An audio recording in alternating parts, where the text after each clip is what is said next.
Bienvenidos a nuestro podcast La Biblia en un año, episodio 149. El título de hoy es muy interesante y es así: 5 cargas que no necesitas llevar. El señor Winston Churchill señaló al final de su vida: cuando miro todas estas preocupaciones, recuerdo la historia del anciano que dijo en su lecho de muerte que había tenido muchos problemas en su vida, la mayoría de los cuales nunca habían ocurrido.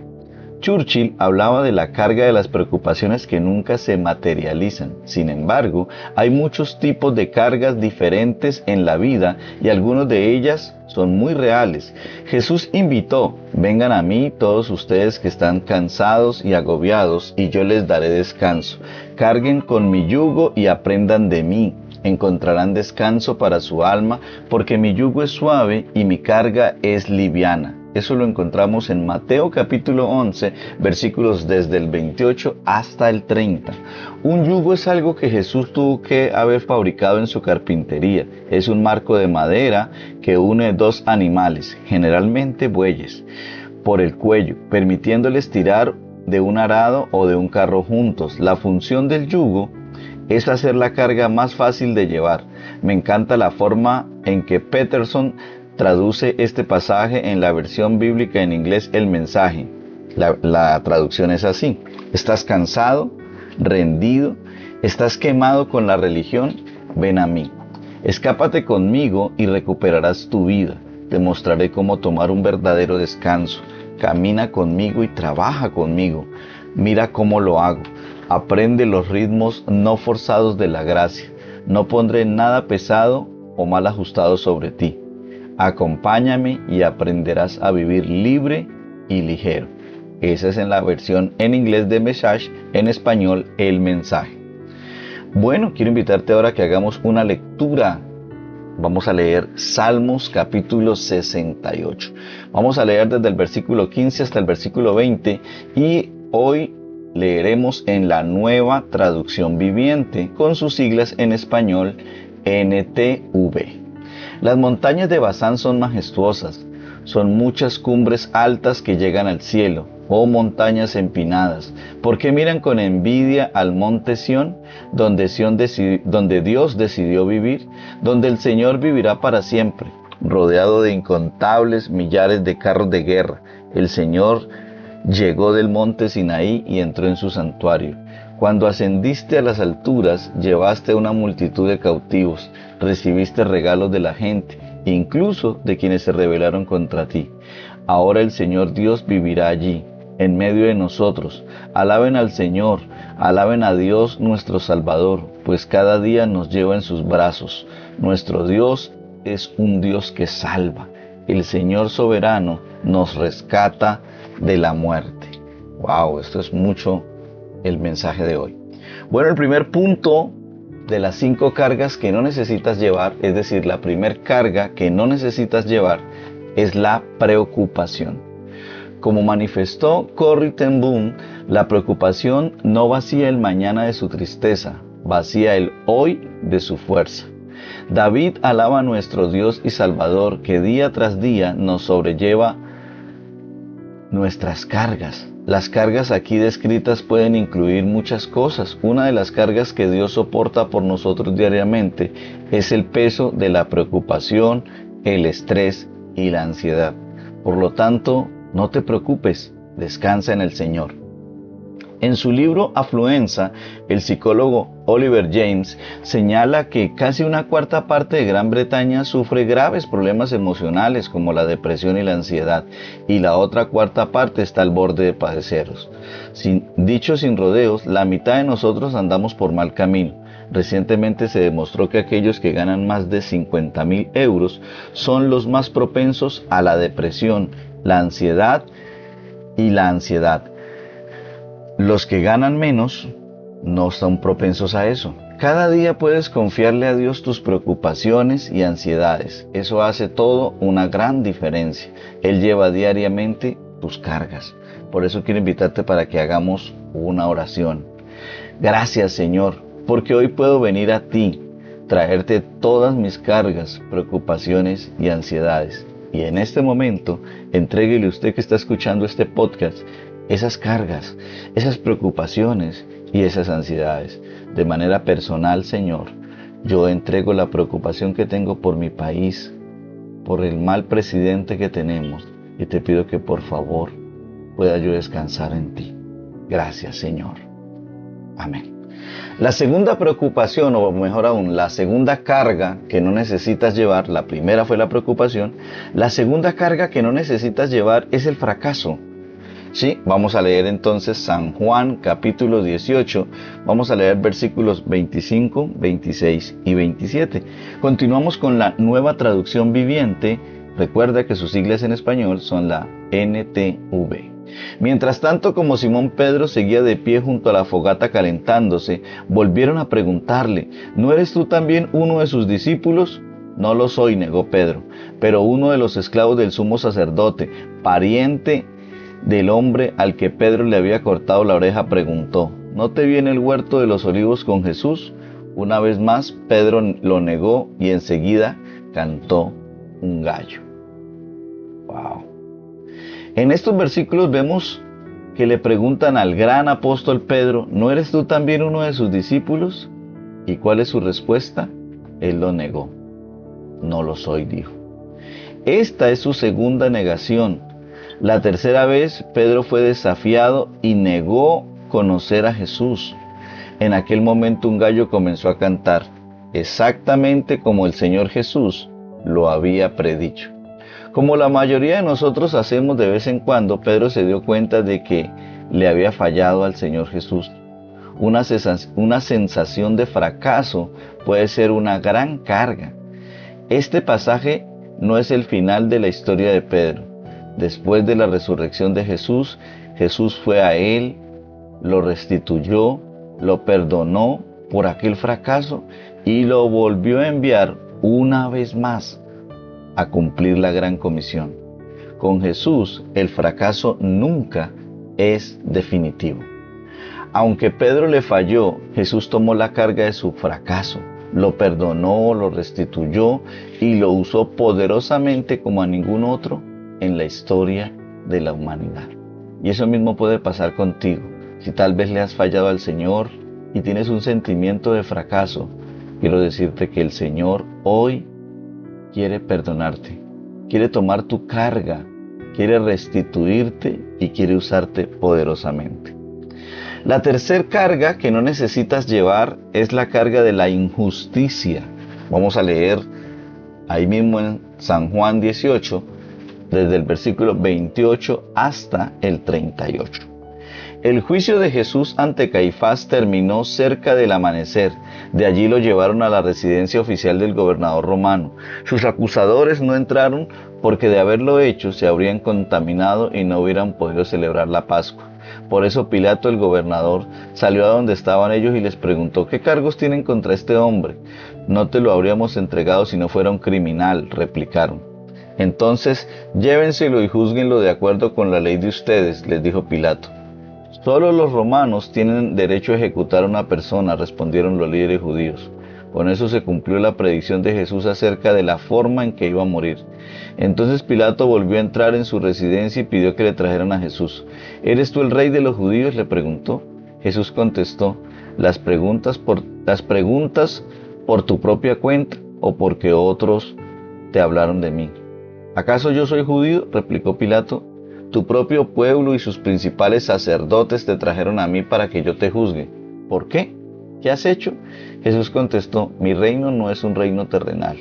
Si lo fuera, mis seguidores lucharían para impedir que yo sea entregado a los líderes judíos.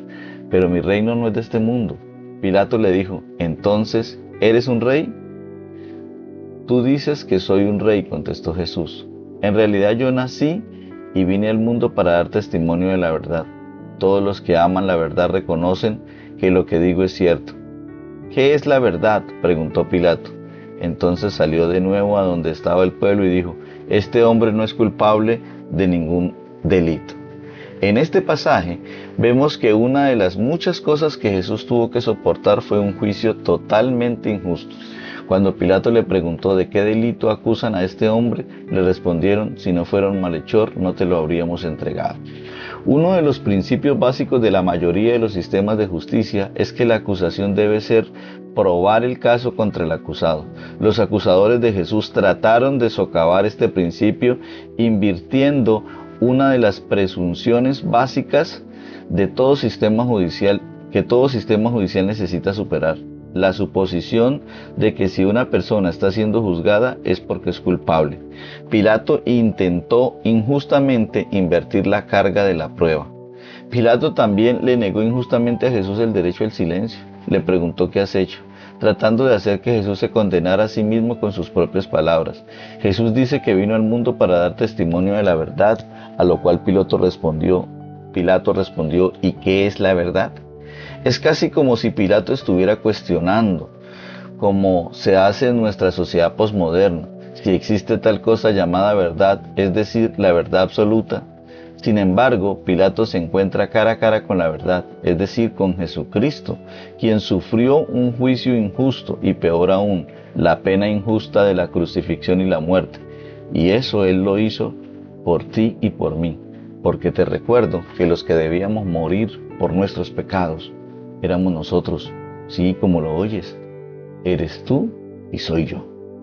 Bueno, la cuarta carga que no necesitas llevar, es la carga del pecado. Por lo tanto, vamos a leer ahí mismo en San Juan 18, retomamos el versículo 38 y leemos hasta el versículo 40. Continuamos con la Nueva Traducción Viviente. ¿Qué es la verdad?, preguntó Pilato. Entonces salió de nuevo a donde estaba el pueblo y dijo: este hombre no es culpable de ningún delito, pero ustedes tienen la costumbre de pedirme cada año que ponga en libertad a un preso durante la Pascua. ¿Quieren que deje en libertad a ese rey de los judíos? Pero ellos contestaron a gritos: no, a ese hombre no, queremos a Barrabás. Y Barrabás era un insurgente. ¡Wow! ¿Cómo nos puede pasar a nosotros esto? ¿Cierto que sí? Que en muchas ocasiones preferimos nosotros el pecado, preferimos nosotros la oscuridad, la maldad, la iniquidad, y preferimos que muera en nosotros la santidad, la verdad, la justicia, como en este caso el pueblo prefirió a Barrabás. En estos versículos podemos ver que a pesar de este juicio injusto, Pilato concluye: yo no encuentro que éste sea culpable de nada.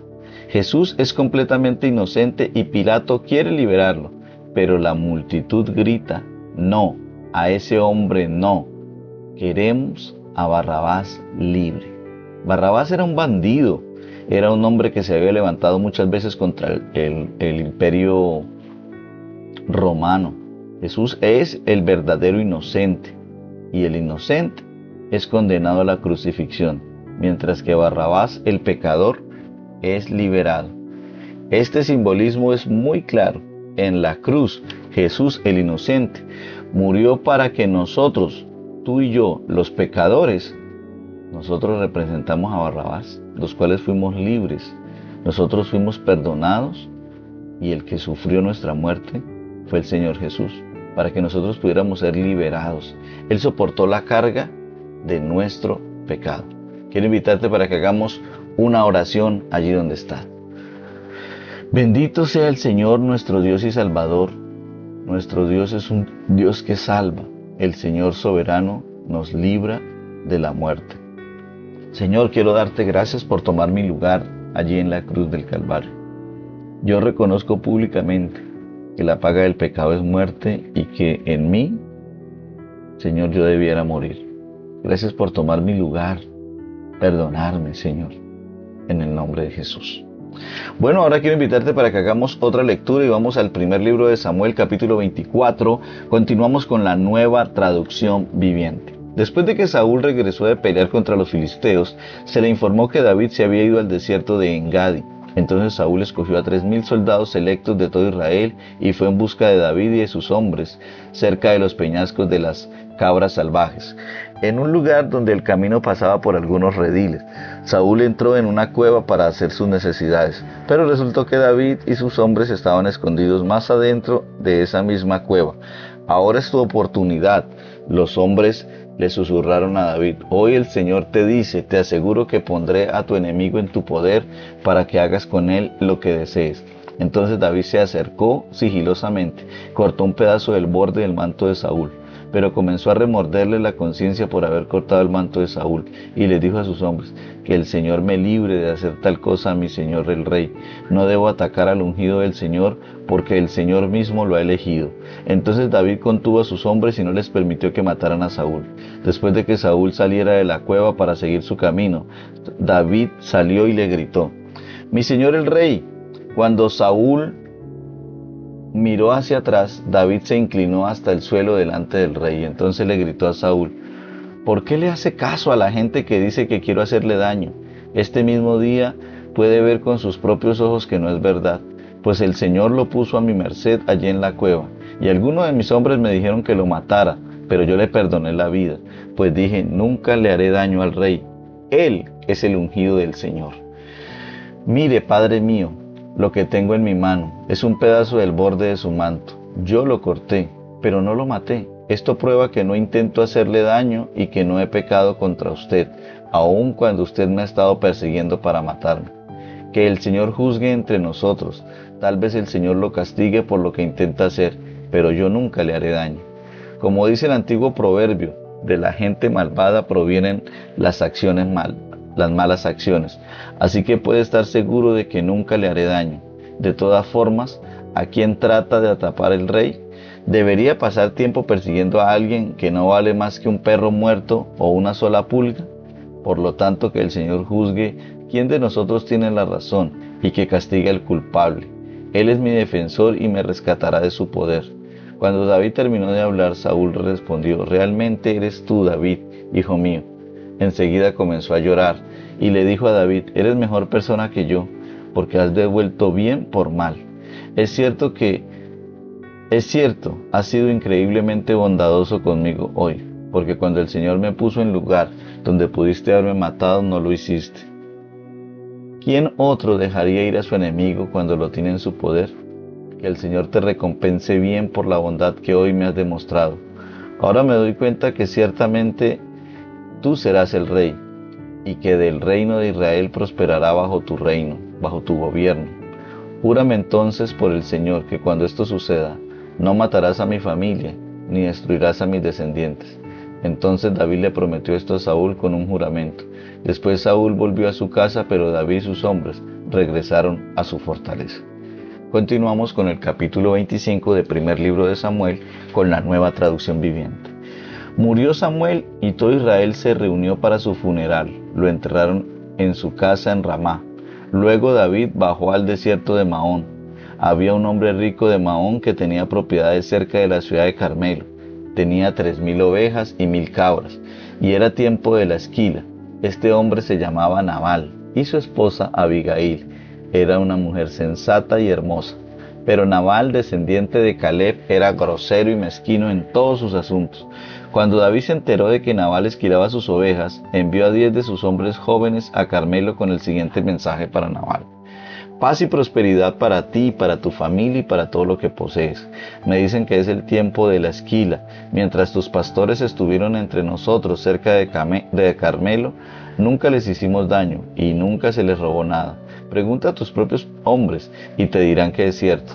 Así que podrías ser bondadoso con nosotros, ya que hemos venido en tiempo de celebración. Por favor, comparte con nosotros y con tu amigo David las provisiones que tengas a la mano. Los hombres le dieron este mensaje a Nabal en nombre de David y esperaron la respuesta. ¿Quién es este tipo, David?, les dijo Nabal con desdén. ¿Quién se cree que es ese hijo de Isaí? En estos días hay muchos siervos que se escapan de sus amos. Debo tomar mi pan, mi agua y la carne que destacé para mis esquiladores y dárselos a un grupo de bandidos que viene quién sabe de dónde. De modo que los hombres de David regresaron y le dijeron lo que Nabal había dicho. Tomen sus espadas, respondió David, mientras se ceñía la suya.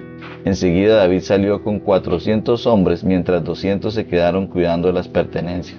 Entretanto, uno de los siervos de Nabal fue a decirle a Abigail: David envió mensajeros desde el desierto para saludar a nuestro amo, pero él le respondió con insultos.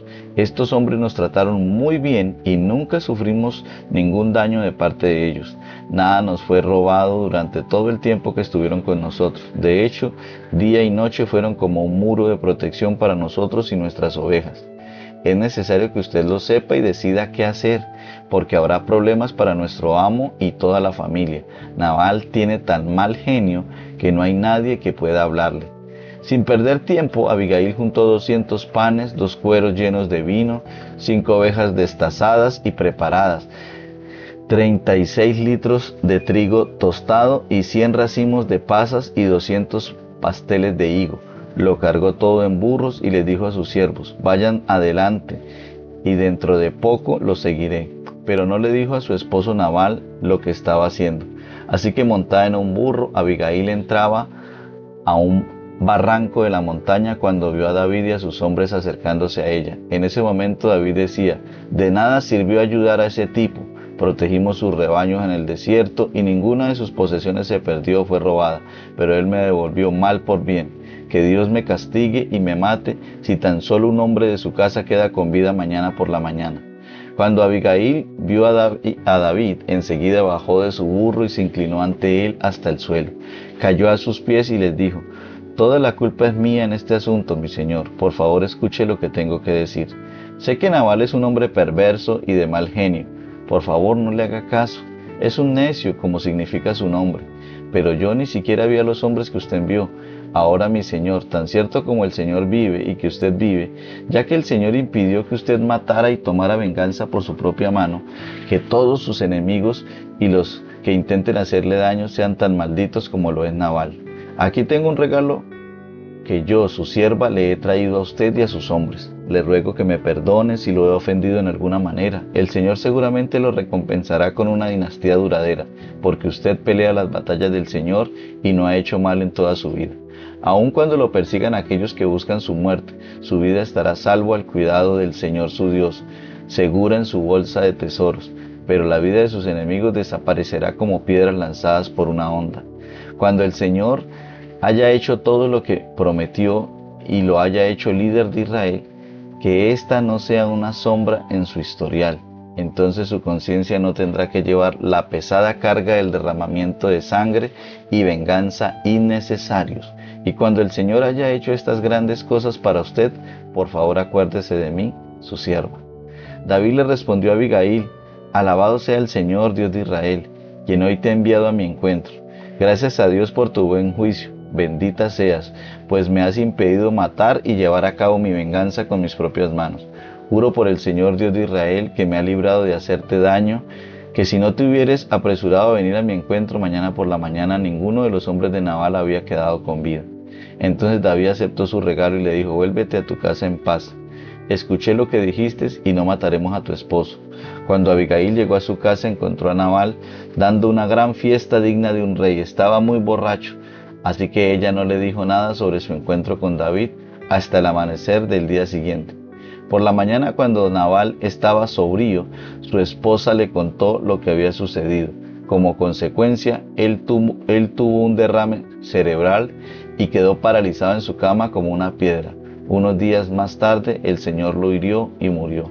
Cuando David oyó que Nabal había muerto, dijo: alabado sea el Señor, que vengó el insulto que recibí de Nabal y me impidió que tomara venganza por mí mismo. Nabal recibió el castigo por su pecado. Después David envió mensajeros a Abigail pidiéndole que fuera su esposa. Cuando los mensajeros llegaron a Carmelo, le dijeron a Abigail: David nos ha enviado para que la llevemos a fin de que se case con él. Entonces ella se inclinó al suelo y respondió: yo, su sierva, estaría encantada de casarme con David. Aún estaría dispuesta a ser su esclava y lavar los pies de sus siervos. Así que enseguida se preparó, llevó a 5 de sus siervas como asistentes, se montó en su burro y se fue con los mensajeros de David y se convirtió en su esposa. David también se casó con Ahinoam de Jezreel, así que las dos fueron sus esposas. Mientras tanto, Saúl había dado a su hija Mical, esposa de David, a un hombre de Galim llamado Palti, hijo de Lais. Tremenda historia, ¿cierto que sí? Bueno, a través de esta historia vamos a conocer la quinta carga que no necesitas llevar. Sí, yo creo que más de uno ya supone cuál es. La quinta carga que no necesitas llevar se llama la culpabilidad. Y es que la culpabilidad es una carga horrible. Un invitado a uno de los pequeños grupos de Alfa de la iglesia HTV, donde el pastor Nicky describió el sentimiento físico de culpabilidad como un muy mal caso de indigestión. Pero la culpa es más que un sentimiento físico. Tiene consecuencias emocionales y espirituales mucho más graves. Algunas personas dicen que el sentimiento de culpabilidad genera depresión, genera tristeza profunda, en algunos suicidio y hasta algunas enfermedades. Dios nos ha dado a todos un sentido moral o una conciencia. A menudo nos sentimos culpables porque hemos hecho algo que sabemos que está mal. Sin embargo, nuestras conciencias de seres humanos caídos no son perfectas. A veces experimentamos lo que se llama una falsa culpabilidad. Nos sentimos culpables de cosas que no son realmente nuestra culpa. Necesitamos que nuestra conciencia sea educada y dirigida por la palabra de Dios y por el Espíritu Santo. En otras ocasiones no nos sentimos culpables de las cosas por las cuales deberíamos sentirnos culpables, en cuyo caso necesitamos una conciencia que sea despierta por el Espíritu Santo, que sea dirigida, que el Señor nos convenza de pecado, justicia y juicio. A David se le dio la oportunidad de librarse de Saúl, la persona que estaba tratando de matarlo. En lugar de aprovechar la oportunidad, David simplemente cortó un pedazo de manto de Saúl para demostrarle que podía haberlo matado si lo hubiera querido. Sin embargo, a David comenzó a remorderle la conciencia por haber cortado el manto de Saúl, y el corazón de David le golpeaba. David claramente tenía una conciencia muy sensible y sentía la carga de la culpa por haberle hecho esto al ungido del Señor. Con todo, pudo decirle a Saúl: reconozca a su majestad que yo no intento hacerle mal ni traicionarlo. Yo no le he hecho ningún agravio. Parece que hasta por un momento el mismo Saúl se sintió atormentado por su propia conciencia. Se echó a llorar. Has actuado mejor que yo, continuó Saúl. Me has devuelto bien por mal. En medio de sus celos, Saúl tuvo un extraño momento de cordura, donde experimentó lo que se llama la culpabilidad verdadera. Esta es la que lleva al arrepentimiento. David evitó asumir más cargas de culpabilidad sobre sí mismo. Estaba a punto de vengar los malos tratos de Nabal contra él y sus hombres. Abigail vino al rescate y con gran destreza y diplomacia trajo regalos a David proclamando: que la culpa, mi Señor, recaiga sobre mí. El Señor no ha permitido que venga usted a derramar sangre. Ella continuó: no tendrá usted que sufrir la pena y el remordimiento de haberse vengado por sí mismo, ni de haber derramado sangre inocente. David se dio cuenta de que Abigail lo había rescatado de la carga de la culpabilidad y le dijo: bendita seas tú por tu juicio, pues me has impedido derramar sangre y haberme vengado con mis propias manos. La habilidad de Abigail es la que toda persona necesita desarrollar. Necesitamos hablar con sabiduría y diplomacia cuando aconsejamos y asesoramos a otros de cómo pueden actuar para que se eviten hacer cosas que los conduzca luego a esa carga de la culpabilidad. David evitó ejecutar el juicio con sus propias manos. Entonces el Señor tomó ese juicio. ¿Por qué? Porque la Biblia dice que el Señor hirió a Nabal y éste murió. Cuando David oyó que Nabal estaba muerto, proclamó: bendito sea el Señor que me ha hecho justicia por la afrenta que recibí de Nabal. El Señor libró a este siervo suyo de hacer mal, pero hizo recaer sobre Nabal su propia maldad. Al final todo terminó felizmente con David casándose con Abigail, la que recientemente había quedado viuda. La carga de la verdadera culpabilidad es real para todos, sin que importe si tenemos los sentimientos que la acompañan o no. Jesús murió en la cruz para cargar con nuestra culpa. Por lo tanto, rindámosle nuestra culpabilidad también al Señor. Bueno, vamos a hacer una oración. Señor, gracias por cargar mi culpa, mis miedos, mis preocupaciones, mis angustias, y por llevar a diario todas mis cargas, Señor. Perdóname porque muchas veces cargo con este tipo de cargas que no debo llevar, y eso me daña como persona, me transforma mi carácter de una manera negativa. Por eso hoy quiero rendir todas estas cargas a ti, porque quiero experimentar la verdadera libertad que hay en Cristo Jesús. Gracias, Señor. Bueno, ahora vamos a leer el comentario de la pastora Pipa Gumbel, y ella basa el comentario en el primer libro de Samuel, capítulo 25, versículos 18 y 19. Y ella dice así: este pasaje trata acerca del estrés con mayor momento de tensión respecto al suministro de alimentos. Abigail y toda su comunidad serían asesinados si no entregaba la comida a tiempo. Me impresiona que Abigail logró conseguir 200 panes, pastora, pero también 200 pastelitos también. Eso sí que es hornear rápidamente, dijo. Así como vino, trigo tostado, tortas de uva, pasas e higos y 5 ovejas asadas. Ella salvó la situación. Dice la pastora: en comparación con mis problemas de suministro de alimentos, parecen bastante menores. Bueno, recordemos que este devocional es escrito por el pastor Nicky Gumbel de la iglesia HTB en Londres, y la voz de este podcast es de Luis Alfonso González. Bendiciones.